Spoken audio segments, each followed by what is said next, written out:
When I went on a business trip, my parents sold my dream house to fund my brother's luxury vacation. When I got back, my dad smirked, "Your house paid for their fun." I just smiled. "What's so funny?" He snapped. I said, "The house you sold was."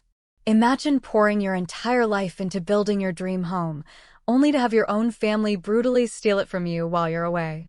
What if that devastating betrayal wasn't just about the house, but unknowingly triggered a secret clause that cost them their entire inheritance? My name is Garrett Miller, and at 34, I'm an international marketing consultant. I've been carving out my own independent life since I was 18, leaving my middle-class home in Pasadena, California, to make my way in the world. I'm not one to dwell on the past, but to truly understand this story, you need to know how I grew up in a family where love, or at least opportunity, always seemed to tilt in one direction. My parents, Robert and Linda Miller, were ordinary people. Dad worked at a bank, Mom was a freelance accountant. They had a small house with a white picket fence, a minivan, a life that, from the outside, looked perfectly stable. But inside, things were anything but. I have a younger brother, Brian, for years my junior, and from a young age, the difference in how we were treated was palpable. Brian was the golden boy. He was lazy, couldn't hold a job for more than 6 months. But my parents? They always sheltered him, always made excuses. Brian's still finding his way. My mother would coo, even when he quit his 5th job because his boss didn't understand him. Meanwhile, I paid my own way through college. I juggled 3 jobs at once, waiting tables, delivering packages, working as an office assistant, just to graduate debt-free. I didn't resent it. I truly believed my hard work would pay off. And I had one person who always believed in me, truly believed, my grandfather, Norman. My grandfather was my rock during those tough years. He was a tough man, a construction worker with rough hands, but a heart of gold. He'd sit with me on the porch, telling stories of how he built his life from nothing. "Your strength is your true asset, Garrett," he'd say, his voice deep and steady. "Money, houses, cars, they're just tools. But your will? That's something no one can take away." Those words etched themselves into my mind, a small flame guiding me through exhausting days. When he passed away, I was 18. He left me a trust fund, a sum of money I could only partially access at 25 if I proved myself worthy. And I did. After 7 relentless years, I used part of that trust for a down payment on an old craftsman house in the Pasadena suburbs. It wasn't a mansion, nothing flashy, but to me, it was everything. That house was my dream. A single-story wooden home with a wide porch, stained glass windows, and a small backyard garden. It was old, needed serious repairs, but I loved every crack in the hardwood floors, every chipped brick in the fireplace. I spent months fixing it up myself, sanding floors, repainting walls, replacing window panes. I even planted a rose garden in the backyard, a tribute to my grandmother, who adored roses. Every time I stood there, breathing in their sweet scent, I felt her presence, a smile just for me. But my parents and Brian? They never understood the value of that house. To them, it was just a pile of old wood. The kitchen's outdated. The walls are peeling.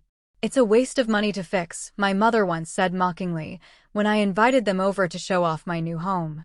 Brian was worse. He scoffed, calling me crazy for investing in a chicken coop when I could have bought a modern downtown apartment. I just smiled because I knew they didn't get it. That house wasn't just a place to live. It was a symbol of the years I'd fought, the sleepless nights working, the times I pushed myself to be stronger. The difference between Brian and me wasn't just in our personalities. It was in how our parents treated us. While I scraped together every penny to buy my house, Brian was handed everything. A new car? My parents bought it. Pocket money? Mom slipped it into his hand every week. Credit card debt? Dad paid it off. I wasn't jealous, not really. But I couldn't help feeling the profound unfairness of it all. I had done everything right, studied, worked, stood on my own 2 feet. Yet, every time I visited home, I'd hear my mother gush about Brian's new opportunities, or my father talk about how Brian was about to do something big. Brian's big moment, though, never came. I remember one dinner, right after I'd been promoted at my consulting firm. Brian, as usual, was complaining about being fired again. My boss didn't know how to use me, he grumbled, beer in hand, glaring at me. Not everyone's as lucky as you, Garrett, always having everything handed to you. I was stunned. Lucky me? The one who worked himself to exhaustion? But I didn't respond. I just ate my dinner in silence. I'd learned arguing with Brian, or trying to explain things to my parents, was utterly pointless. But everything changed when a huge opportunity landed in my lap, a 6-week international consulting project in Europe, spanning London and Frankfurt. This was a pivotal project, the kind that could elevate my career to new heights. I was thrilled, but also incredibly anxious. 6 weeks was a long time, and I didn't want to leave my house empty. So, I asked my parents to look after it. Just stop by a few times, check the locks, water the rose garden. A small task, right? But when I handed the house key to my father, a strange, cold feeling crept into my heart. It was as if I'd just entrusted a piece of my soul to someone who didn't truly value it. The last dinner before my flight took place at my parents' house. That small Pasadena home with its white picket fence and the smell of grilled meat from an old barbecue. I arrived in a light mood, hoping for a warm evening. But the moment I stepped inside, I felt that familiar atmosphere, Mom bustling in the kitchen, Dad watching football, and Brian, always Brian, complaining. He was sprawled on the sofa, phone in hand, his voice dripping with frustration. Work sucks. My boss keeps giving me pointless tasks. I can't waste my youth at that company. I glanced at him, resisting the urge to ask what these pointless tasks were. Instead, I nodded, sat down, and tried to focus on the plate of steak Mom had just brought out.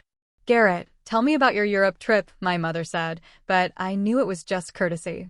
I started talking about the project, an international marketing campaign for a major corporation, requiring me to work in London and Frankfurt, meet executives, build strategies from scratch.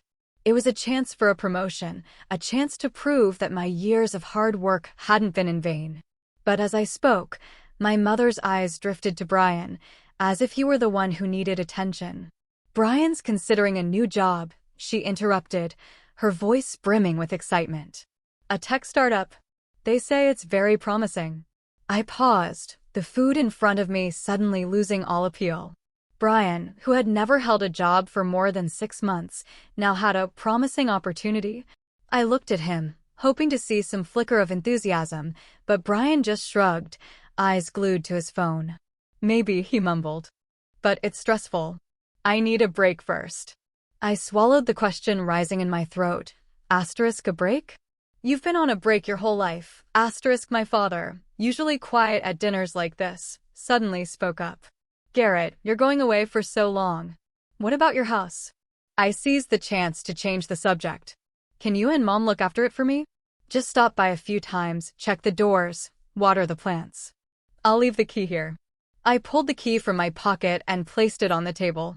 My father nodded, but there was something distant in his eyes, as if his mind was elsewhere. All right, he said, then turned back to the TV. My mother patted Brian's shoulder. My boy needs to relax. Work's so stressful, isn't it?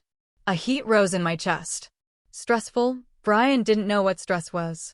He lived off our parents' money while I had paid for everything myself, from college tuition to every single brick in my craftsman house. But I said nothing. I'd learned long ago that arguing with my family led nowhere.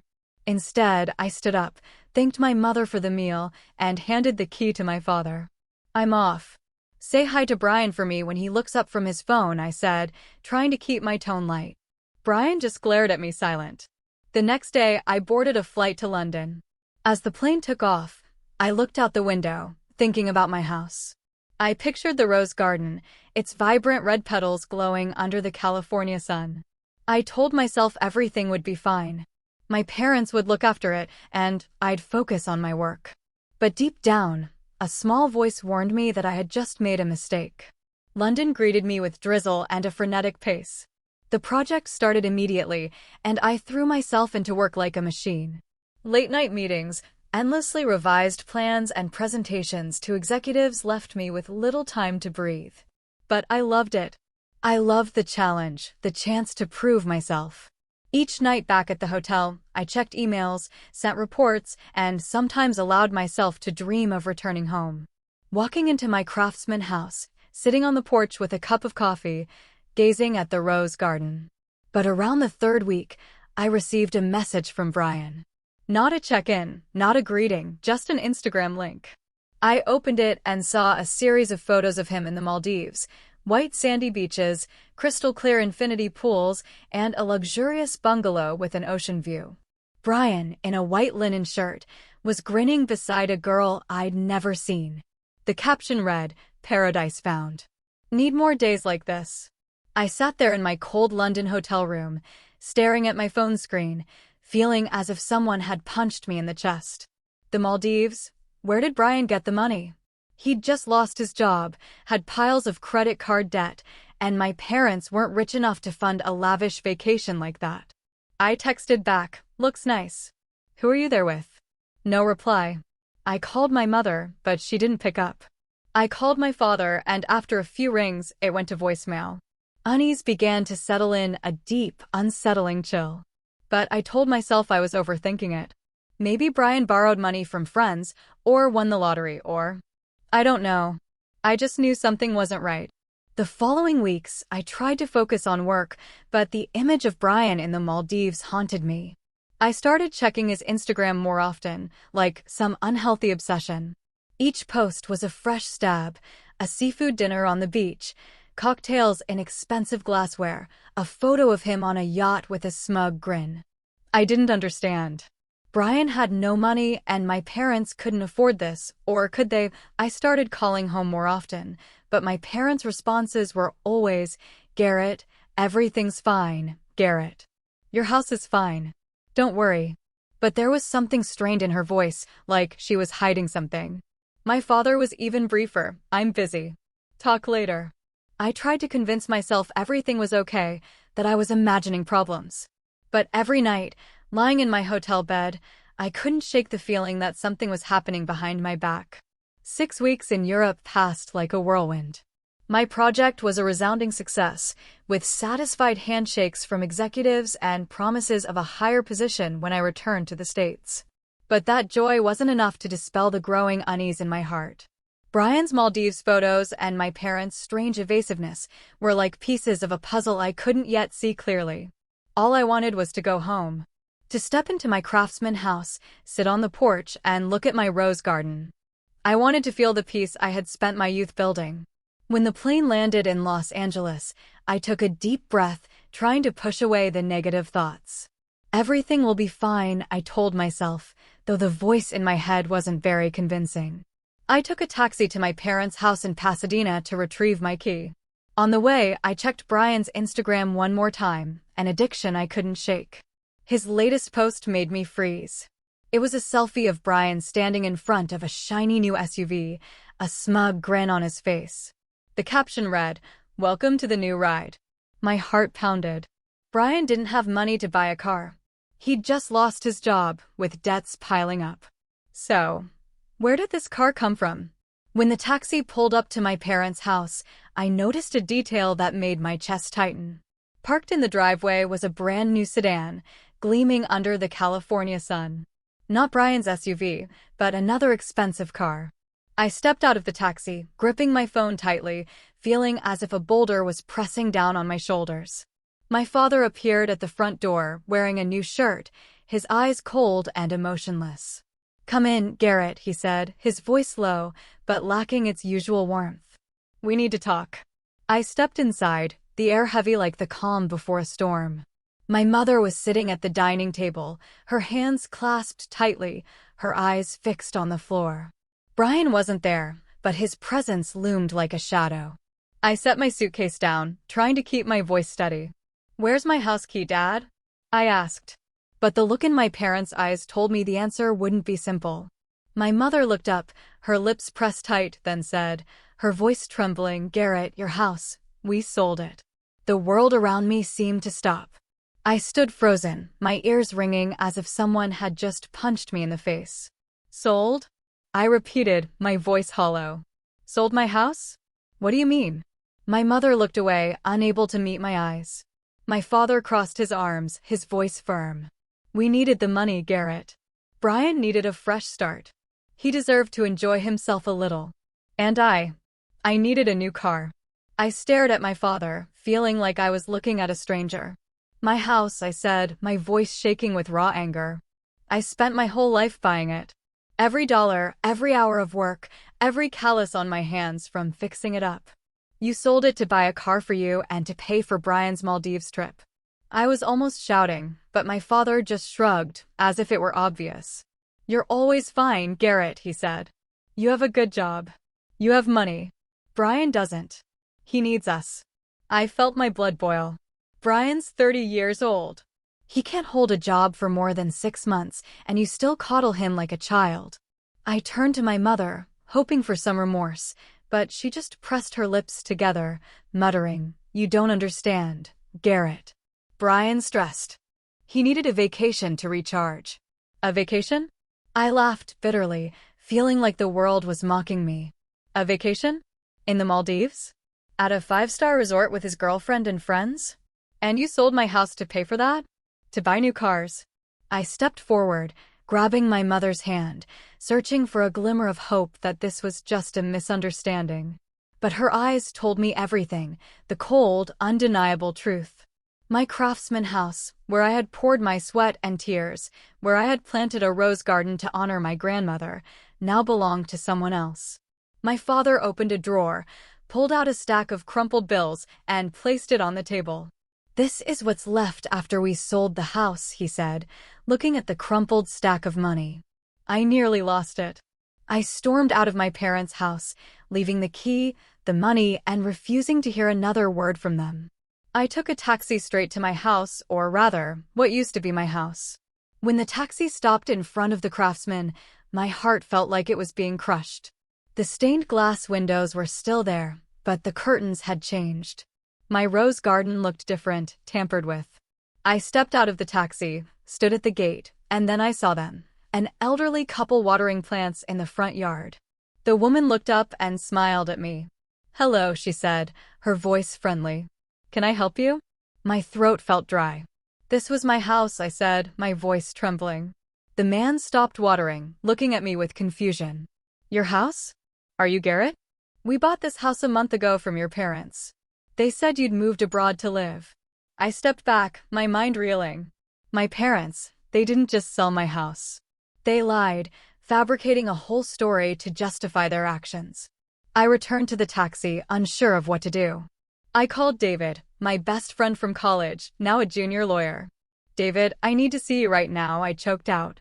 At the coffee shop, I poured out the whole story to David. From Brian's lavish Maldives trip, his new car, my father's new car, to the biggest shock of all, my craftsman house, sold behind my back. Every word felt like a knife cutting into my heart. But I tried to stay calm, hoping David could help me make sense of it. David listened, his brows furrowed, his expression pensive. When I finished, he tapped his fingers lightly on the table, as if organizing my chaotic words in his brilliant mind. Garrett, David said, his voice low but steady. Your house, it's not just personal property, is it? I mean, you mentioned you used part of your grandfather's trust fund to buy it, right? I nodded, feeling a tiny spark of light in the overwhelming darkness. My grandfather Norman's trust fund. I had used part of it for the down payment, but it was still tied to the trust, and I was the primary trustee until I turned 35. If your parents sold the house without your consent, that could be illegal, David said, his eyes lighting up. But I'm not sure about the specific terms of the trust. You need to meet with the lawyer handling it. Mr. Harrison, right? He's an experienced lawyer, known for being fair. I'm confident he can help you seek justice. But you'll need to gather evidence, documents, contracts, anything that proves they did this behind your back. I sat there, my heart pounding. David's words were a lifeline in the storm. I vaguely recalled conversations with my grandfather about the trust, about how he wanted to protect the assets for the next generation. I thought he mentioned a protective clause, that anyone who intentionally misappropriated trust assets would forfeit their inheritance. Do you think I have a chance? I asked, my voice trembling. David gripped my shoulder, his eyes resolute. See Mr. Harrison. Gather evidence. I'm certain you have a strong case here. I left the coffee shop, my mind a whirlwind, but with a flicker of hope. I hadn't just lost my house. I'd lost my sense of security, my trust in my own family. But if David was right, if I could prove my parents and Brian had gone too far, I might be able to reclaim what was mine. The image of my rose garden flashed in my mind, but it was overshadowed by my father's cold face, my mother's evasive eyes, and Brian's smug smile on Instagram. I clenched my fists, determination burning inside me. They thought they could take everything from me and walk away unscathed. They were wrong. I would uncover the truth, and I would make them pay. I immediately called Mr. Harrison, the lawyer handling my grandfather Norman's trust. I'd only met him a few times, the last being when I was 25, and he explained the basic terms, allowing me to use a portion of the funds to buy my Craftsman house. His voice over the phone was as deep and calm as I remembered, but there was a hint of concern when I told him I needed to see him right away. "Garrett, are you okay?" he asked. "No," I replied, my voice hoarse. "I need your help. Something big has happened." We arranged to meet at his office in downtown Pasadena, a small building with polished oak panels and the comforting smell of old paper. When I walked in, Mr. Harrison stood up from behind his desk, his white hair and round glasses making him look like a character from a classic novel. He shook my hand, his eyes sharp but warm. "Sit down, Garrett," he said, gesturing to a leather chair. "Tell me what's going on."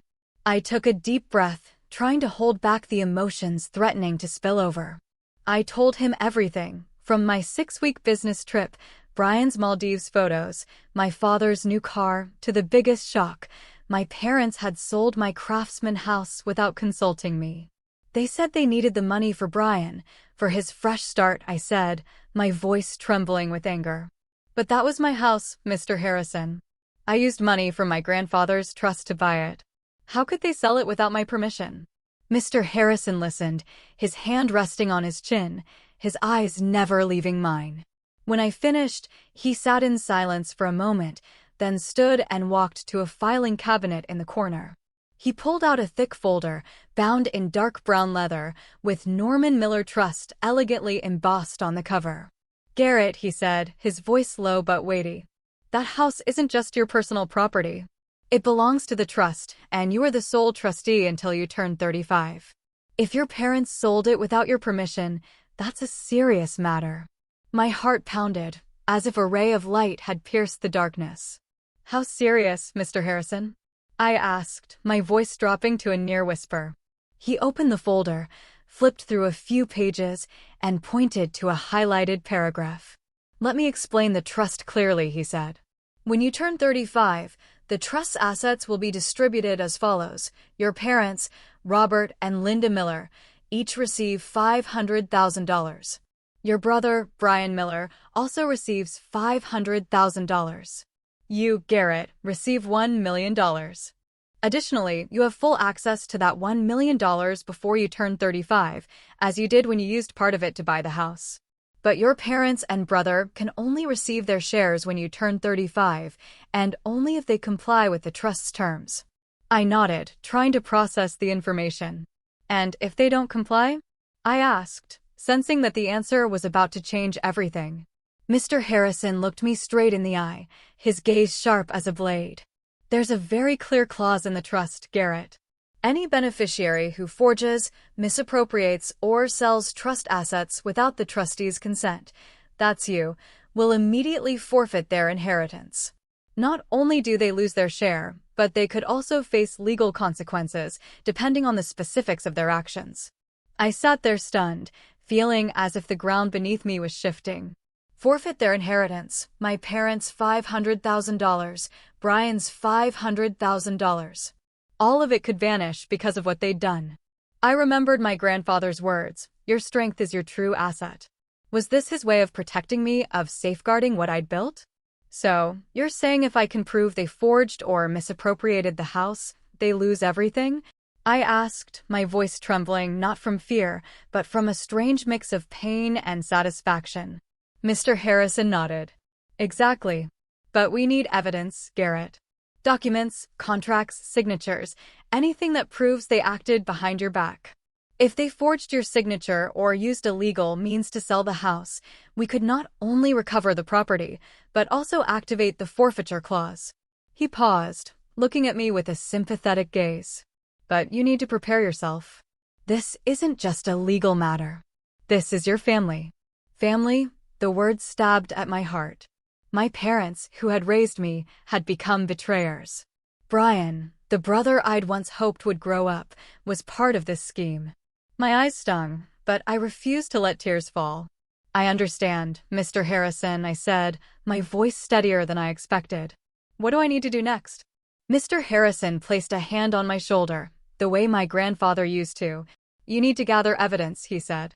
Find out how they sold the house, who bought it, and how the paperwork was signed. If there's any sign of forgery, signatures, notarizations, anything, we'll have grounds to act. I'll support you every step of the way, from filing a lawsuit to enforcing the trust's clauses. But you have to be strong, Garrett. This won't be easy. I nodded, a surge of determination stronger than ever before rising within me. I thought of my craftsman house, the rose garden I'd planted to honor my grandmother, the nights I'd stayed up working to build my life. They had taken it all, but I wouldn't let them win. I'll find the evidence, I said, my voice firm. And I'll take back what's mine. As I left Mr. Harrison's office, I felt like I was stepping into a battle. The Pasadena sun still shone brightly, but inside me was a storm. I pulled out my phone and texted David. You were right. There's a protective clause in the trust. I'll need your help. I didn't know exactly where to start, but I knew one thing. I wouldn't stop until the truth was exposed. I thought of my parents, of Brian, of the times they made me feel like I wasn't good enough, wasn't worthy. They thought I'd stay silent, accept the loss, and move on. But they didn't know I was Norman Miller's grandson, the man who taught me that true strength lies in will. And my will now was an unquenchable fire. I decided to start at the most painful place, my craftsman house. I needed to meet Ellen and George, the elderly couple, again, to dig deeper into the sale. The last time I stood in front of the house, I only knew my parents had sold it, likely using a forged signature. But I needed more details: who met with them, what the exact paperwork was, any other clues. In the taxi, on the way there, I clenched my fists, trying to suppress the feeling that my heart was being crushed. The craftsman house appeared before me, with its familiar stained glass windows and the rose garden, now unevenly trimmed, like an unhealed wound. I knocked on the door, my heart pounding. Ellen opened it, her eyes recognizing me immediately, her friendly smile now tinged with worry. "Garrett, you're back," she said, her voice soft but tense, as if she sensed I wasn't there just to say hello. "Come in." I stepped into the living room where George was sitting, a newspaper in hand, but his eyes fixed on me, wary. "Mr. Garrett," he said, putting the paper down. "What's new? Last time you mentioned something about the house. We're still not sure what's going on." I took a deep breath, trying to keep my voice calm, but unable to hide my determination. "Ellen, George, I'm sorry to bother you again, but I need to know more about the sale. I believe my parents forged documents to sell this house. I need evidence to take back what's mine." Ellen and George exchanged glances. Then she stood and retrieved a stack of papers from a drawer. "We don't want to be caught up in any trouble," Ellen said, her voice low. Your parents and your brother, said you were moving abroad and needed to sell quickly. They brought a deed of transfer with your signature and notarized documents. We paid in cash, and everything was finalized in a few days."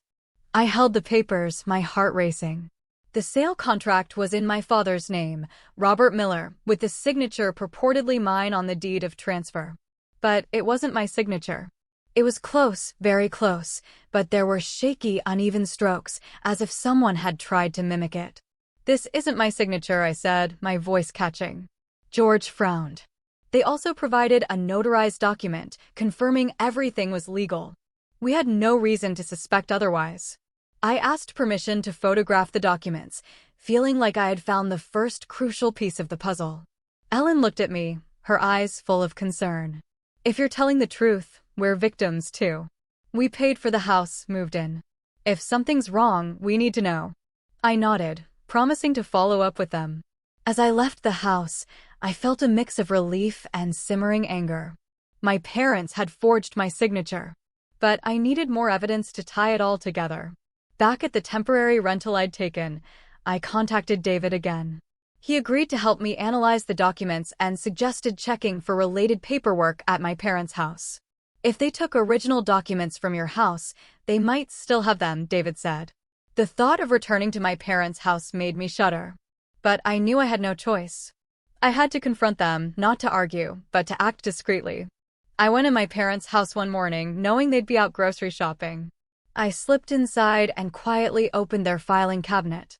Inside were stacks of documents, bills, contracts, insurance papers. My heart raced when I found a folder labeled Garrett's House. I opened it, and it was the treasure I needed. Copies of the deed of transfer, notarized documents, and handwritten notes.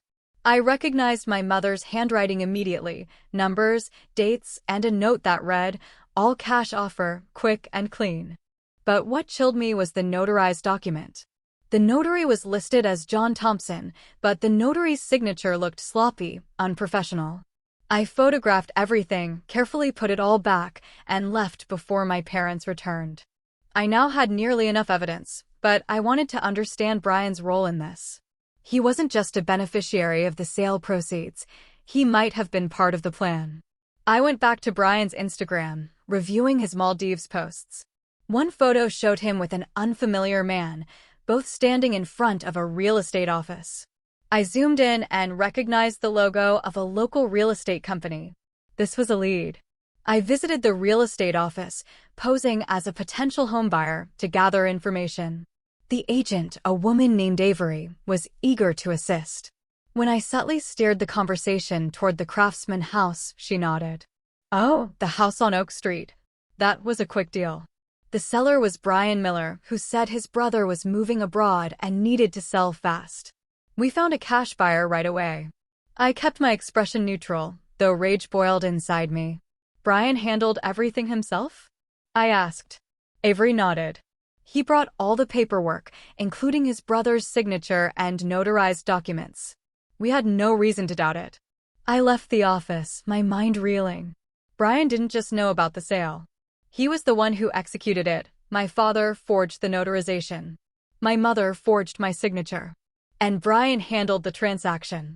They had worked together perfectly to steal everything from me. But they made a critical mistake. They didn't know the house was tied to the trust, and I had Mr. Harrison on my side. I contacted Mr. Harrison again, sending him all the evidence, the deed with the forged signature, the questionable notarized document, and the information from the real estate agency. He reviewed it, his voice over the phone calm but resolute. "Garrett, this is strong evidence. A forged signature and notarization are serious legal violations. We can file a lawsuit to reclaim the house, and the forfeiture clause will be activated. But you need to be certain about this. Once we proceed, your family will never be the same." I fell silent, thinking of my parents, of Brian, of the family dinners that were now just painful memories.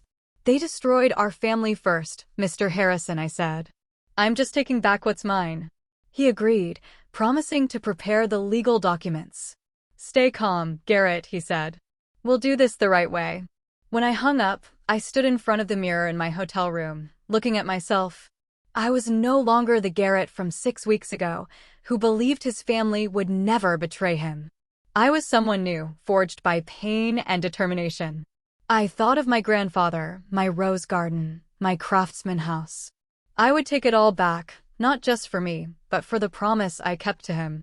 True strength lies in will. After that call with Mr. Harrison, I knew I had enough evidence. The deed of transfer with a forged signature, the fraudulent notarized document, and confirmation from the real estate agency that Brian was the one who facilitated the sale. But filing a lawsuit wasn't enough. I wanted my parents and Brian to face the truth in front of the entire family, in front of the relatives who had watched me grow up, who had heard my parents boast about their golden boy, Brian. I wanted them to see the consequences of their actions, not through a cold legal letter, but in person, in a moment they couldn't escape. I called Aunt Susan, my mother's older sister, who was always fair and straightforward. She was the only family member who had ever praised my efforts, who said my grandfather would be proud of me. Aunt Susan, I said over the phone, keeping my emotions in check. I want to organize a family gathering. Invite everyone. Aunts, uncles, cousins. I have something important to say. She hesitated, sensing the gravity in my voice. Garrett, is something wrong? She asked. I only replied, I need everyone there. I'll explain later. I chose a weekend and borrowed Aunt Susan's house for the gathering. I told her it was a family update after my business trip. I didn't reveal the details, but told my mother I wanted to make peace after recent tensions.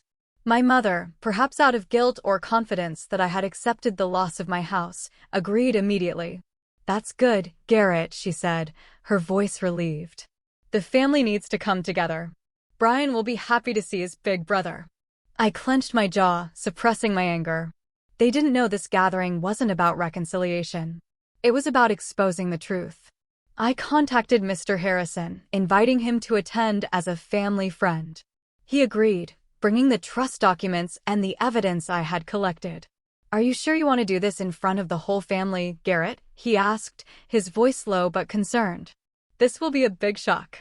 I nodded over the phone. They chose this path, Mr. Harrison. I'm just helping them see where it leads.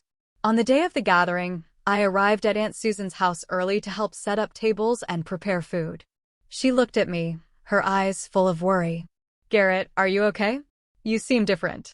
I gave her a strained smile and patted her shoulder. I'm fine, Aunt Susan. Today's an important day. Family members started arriving. Uncle Paul, cousins, a few close family friends. Everyone was laughing and hugging as if this were just a normal gathering. But my heart was pounding like a warrior preparing for battle. My parents arrived, my father in his new shirt, my mother in a light blue dress, her smile forced but confident. Brian showed up late, strutting in with his usual smug demeanor, wearing a white linen shirt like the one in his Maldives photos. He clapped me on the shoulder, saying loudly, Big bro, you're back. How was Europe? Don't be mad about the house thing. Life's too long for that.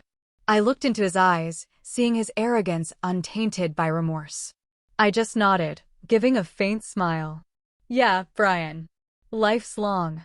Once everyone was settled around the tables in the backyard, I stood up, holding a glass of wine, but not drinking. The lively chatter quieted, all eyes turning to me. Thank you all for coming today, I began, my voice calm but resonant. I just returned from 6 weeks in Europe, working on a major project. But today, I don't want to talk about work. I want to talk about family, about truth, trust, and what we do to each other. My mother looked at me, a flicker of worry in her eyes. My father crossed his arms, frowning. Brian smirked, as if expecting an apology or reconciliation. I set the wine glass down and pulled a stack of papers from my bag, copies of the deed, the forged notarized document, and photos from the real estate agency. When I went on my trip, I asked my parents to look after my craftsman house, I continued, my voice slow but icy. The house I bought with my sweat, tears, and part of the funds from Grandpa Norman's trust. But when I returned, I found out my parents sold it without asking me. Murmurs rose around the table. Aunt Susan covered her mouth, her eyes wide. Some cousins exchanged confused glances. My mother stood up, her voice trembling. Garrett, what are you doing? This isn't the place for this. I raised a hand, gesturing for her to sit. No, Mom. This is exactly the place. Everyone needs to know the truth. I held up the papers. This is the deed of transfer for the house. It has my signature, but I didn't sign it. This is a notarized document signed by someone named John H. Thompson, but the signature is fake. And this, I pulled out my phone, showing the photo of Brian in front of the real estate office, is proof that Brian facilitated the sale, lying that I was moving abroad for work. The air grew heavy. Brian's face paled, and he forced a laugh. What? What are you making up, Garrett? Don't blow this out of proportion. I locked eyes with him, feeling all my pain and anger surge. Making it up? Let Mr. Harrison explain. I gestured to Mr. Harrison, who had been sitting quietly at the end of the table. He stood, holding the trust documents, his voice low but commanding. "I am the attorney managing the Norman Miller Trust," he began.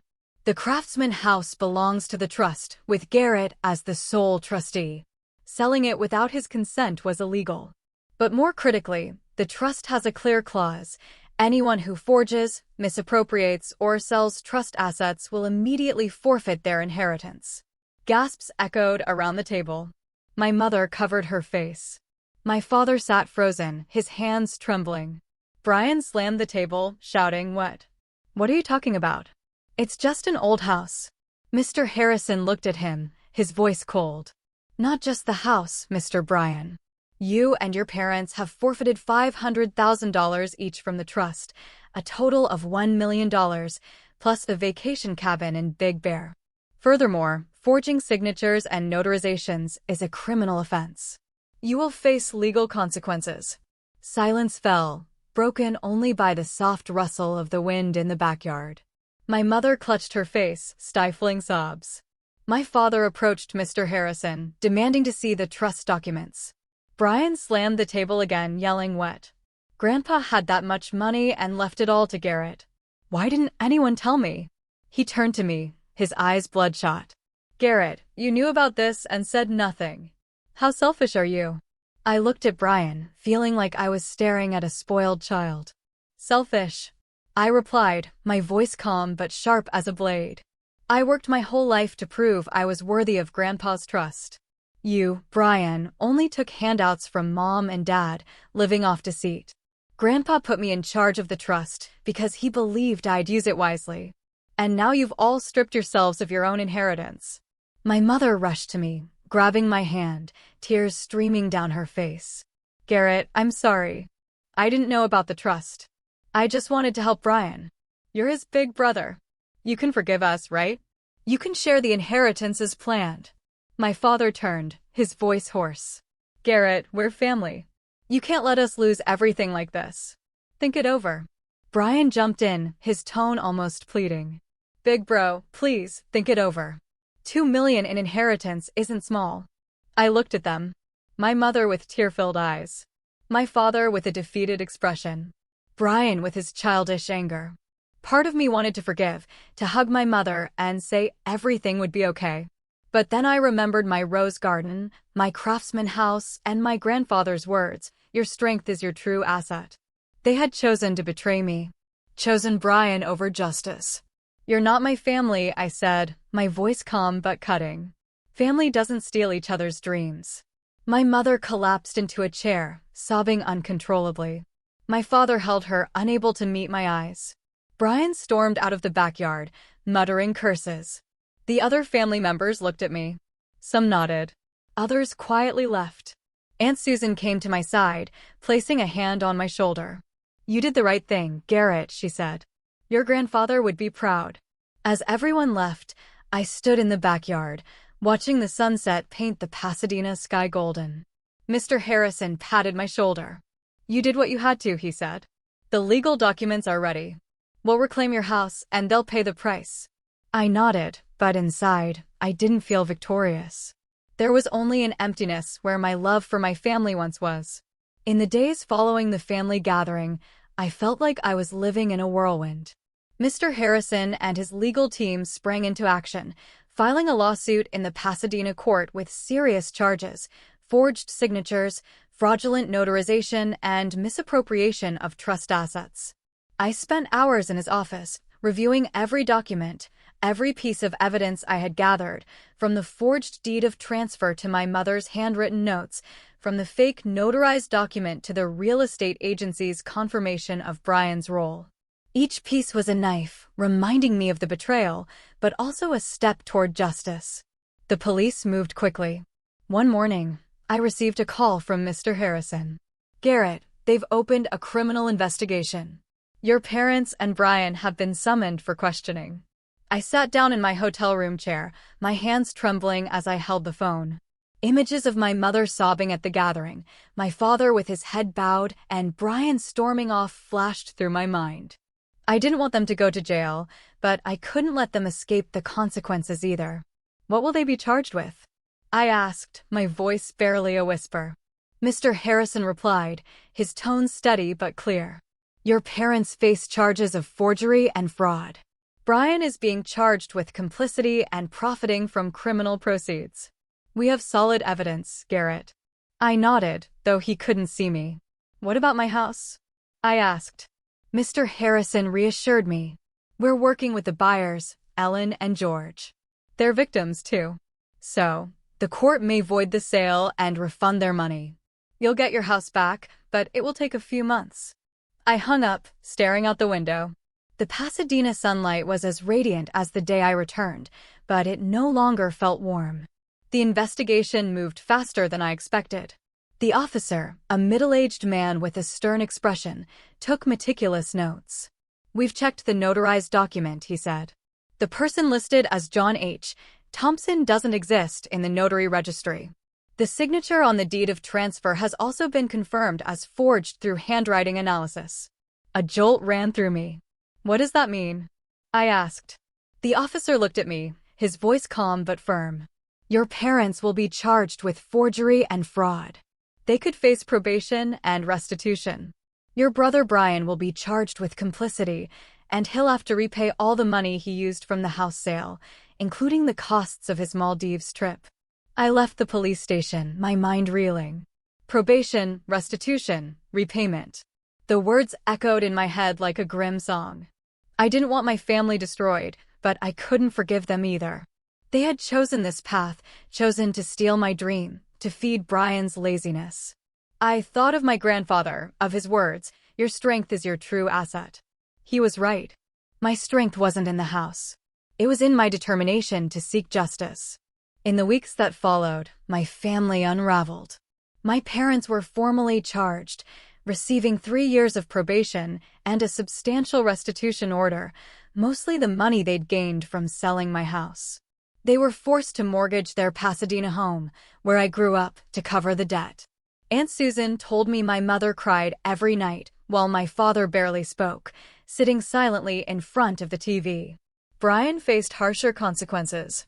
The court ordered him to repay the full cost of his Maldives trip, over $20,000, and fined him for complicity. With no more financial support from our parents and no trust fund, Brian was left to face reality. No job, no home, and a massive debt. I saw him once, passing by a coffee shop in downtown Pasadena. He was sitting there in a crumpled t-shirt, eyes shadowed, talking on the phone about job applications. When he saw me, he turned away, unable to meet my gaze. I didn't stop. I had nothing left to say to him. After 5 long months, I received news from Mr. Harrison. The court had voided the sale of the Craftsman house. Ellen and George were refunded, and the house was officially returned to my name.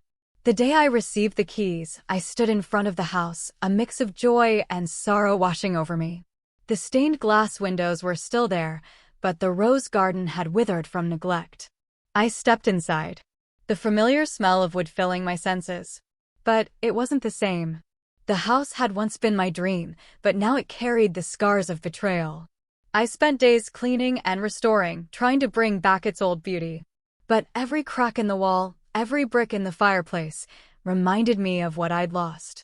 Not just property, but my trust in my family. I stood in the backyard, looking at the wilted rose bushes, wondering if I could revive them. Or if I could revive myself. My family was no longer what it was. Aunt Susan stayed in touch, but other relatives drifted away. A few cousins called, offering sympathy, but no one mentioned the gathering. My parents tried to reach out, leaving voicemails with apologies, but I didn't respond. It wasn't that I didn't want to forgive. It was that I wasn't ready. Maybe one day I'd sit down with them, but not now. Brian disappeared from my radar. I heard he'd moved to another city, working odd jobs to pay off his debt. Part of me felt sorry for him, but a larger part reminded me he'd chosen this path. He could have grown up, stood on his own, but instead, he chose to live off deceit. I sat on the porch of my Craftsman house, a cold cup of coffee in my hand. The house was mine again, but it wasn't the place I'd once dreamed of. It was a trophy, a testament to my will, but also a stark reminder of the cost of justice. I thought of my grandfather, the trust, and how he'd protected me, even after he was gone. I wondered if he knew that one day I'd need the strength he'd instilled in me. I stood up, walked to the backyard, and began pulling weeds, watering the surviving rose bushes. Maybe they'd bloom again. Maybe not. But I would try, as I always had. Justice had been served, but my journey wasn't over. I would rebuild not just the house, but my life, one step at a time. While restoring the house, I began thinking about the trust fund, the $1 million I would receive when I turned 35, now just a few months away. My parents and Brian had forfeited their inheritance, and the $1.5 million, along with the vacation cabin in Big Bear, now belonged to me. But I didn't want to keep it all for myself. My grandfather had taught me that true wealth lies not in money, but in what you leave behind for the world. I decided to establish the Norman Miller Foundation, a scholarship fund for young people who, like me 20 years ago, worked tirelessly and counted every penny to pursue their dreams. I used a portion of the trust fund to launch it, providing tuition assistance for students facing financial hardship, but with strong determination. As I signed the paperwork to establish the foundation in Mr. Harrison's office, I felt my grandfather's presence, as if he were there, smiling at me. "Well done, Garrett," I imagined him saying. "This is true strength." The scholarship fund quickly gained attention. A few local Pasadena newspapers ran stories, calling me the man who turned pain into hope. I didn't care for the spotlight, but I was proud when I received thank you letters from students. One girl wrote, "Thank you, Garrett. Because of your scholarship, I can continue college and become a doctor." Reading those words, I felt that my craftsman house, my rose garden, and even my scars had found meaning. My family became a distant memory. I heard they moved to a small apartment in the suburbs, living quietly and avoiding relatives. Once, my mother sent me a handwritten letter, her shaky handwriting filled with remorse. "Garrett, I'm sorry. I only wanted to help Brian, but I was wrong. If you can forgive me, I'm willing to do anything." I read the letter and left it on the table for days, but I didn't respond. It wasn't that I didn't want to forgive. It was that I didn't know how to mend what had been shattered. Brian, from what I heard, was living alone, withdrawn, and seemed to have changed after the shock of losing his inheritance. I didn't know if he was truly remorseful, but I hoped, for his own sake, that one day he would find his path. One afternoon, I sat on the porch of my craftsman house, a hot cup of coffee in hand, gazing at the rose garden, now blooming vibrantly again. The red petals glowed under the sunlight, a reminder that life could be revived even after the deepest wounds.